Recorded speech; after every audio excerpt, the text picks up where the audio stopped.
சங்கீதம் 2ஆம் அதிகாரம். ஜாதிகள் கொந்தளித்து ஜனங்கள் விருதா காரியத்தை சிந்திப்பானேன்?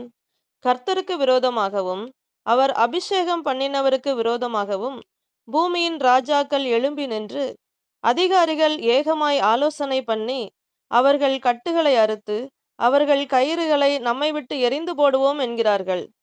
பரலோகத்தில் வீற்றிருக்கிறவர் நகைப்பார், ஆண்டவர் அவர்களை இகழுவார். அப்பொழுது அவர் தமது கோபத்திலே அவர்களோடே பேசி, தமது உக்கிரத்திலே அவர்களை கலங்க பண்ணுவார். நான் என்னுடைய பரிசுத்த பர்வதமாகிய சீயோன் மீதில் என்னுடைய ராஜாவை அபிஷேகம் பண்ணி வைத்தேன் என்றார். தீர்மானத்தின் விவரம் சொல்வேன். கர்த்தர் என்னை நோக்கி, நீர் என்னுடைய குமாரன், இன்று நான் உம்மை ஜனிப்பித்தேன். என்னை கேளும், அப்பொழுது ஜாதிகளை உமக்கு சுதந்திரமாகவும் பூமியின் எல்லைகளை உமக்கு சொந்தமாகவும் கொடுப்பேன். இருப்புக்கோலால் அவர்களை நொறுக்கி குய களத்தைப் போல் அவர்களை உடைத்து போடுவீர் என்று சொன்னார். இப்போதும் ராஜாக்களே, உணர்வடையுங்கள்.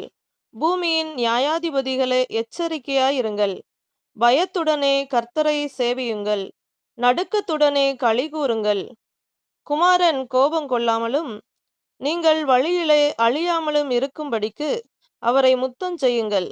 கொஞ்ச காலத்திலே அவருடைய கோபம் பற்றி எரியும். அவரை அண்டிக் கொள்கிற யாவரும் பாக்கியவான்கள்.